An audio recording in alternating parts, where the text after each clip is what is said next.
Aujourd'hui, le 9 mars 2026, nous vous présentons une information urgente et importante concernant l'intensification des combats dans l'est de la RDC.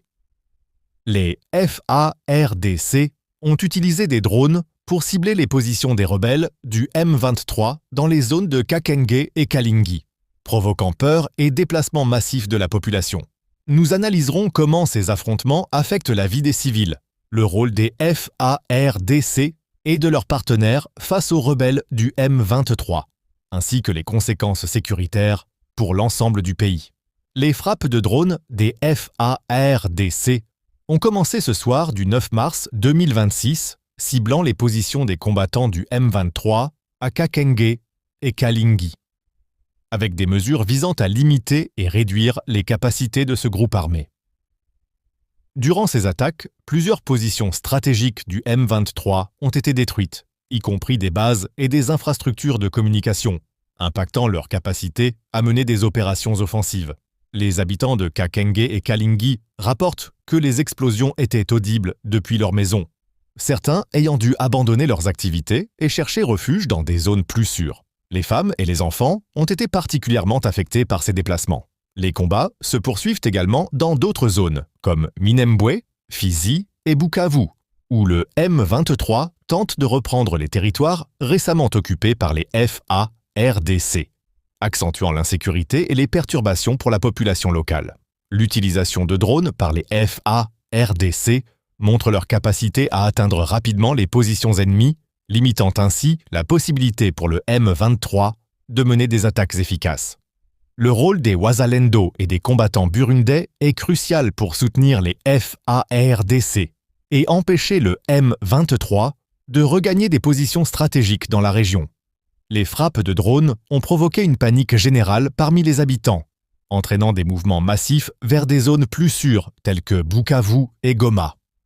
Les résidents locaux soulignent que les explosions étaient audibles sur de longues distances, provoquant stress et perturbation des activités économiques et quotidiennes.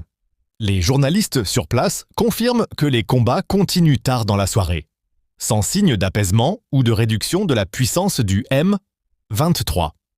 Sur le plan politique, les débats sur la révision de la Constitution se poursuivent, avec des leaders comme Augustin Kabouya, Christophe Mbosso et Didier Boudinbou exprimant leur position, pouvant influencer la présidence de Félix Tshisekedi.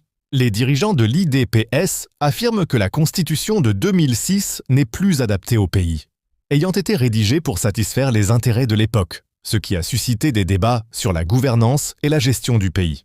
D'autres figures de l'opposition, telles que Mike Mukebayi, appellent à un véritable dialogue pour que les réformes constitutionnelles soient mises en œuvre de manière claire et consensuelle.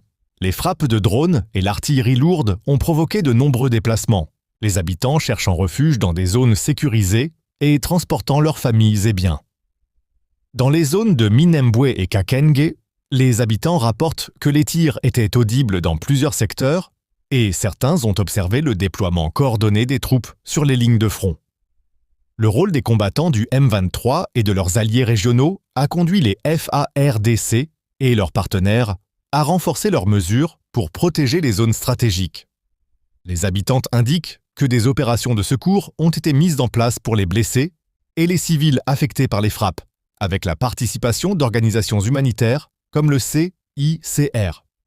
Les combats continuent d'affecter la vie quotidienne et l'économie locale, perturbant l'agriculture et le commerce dans les zones touchées.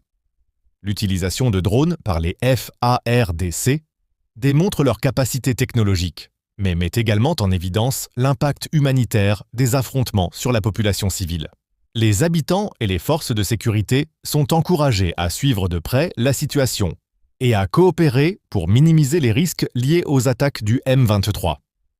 Actuellement, les opérations de secours, de surveillance et de sécurisation continuent, et Kivu Connect Info restera votre source d'informations fiables pour suivre l'évolution de la situation en temps réel. En résumé, les événements du 9 mars 2026 montrent que les combats dans l'est de la RDC, notamment à Kakenge, Kalingi et Minembwe, se sont intensifiés, avec la participation des FARDC, du M23 et des Wazalendo. Les frappes de drones ont joué un rôle clé dans la neutralisation des positions stratégiques du M23, provoquant inquiétude et déplacements massifs parmi la population civile. Cependant, les FARDC et leurs partenaires continuent de sécuriser les zones et de protéger les habitants. Merci d'avoir suivi Qui vous connecte Info.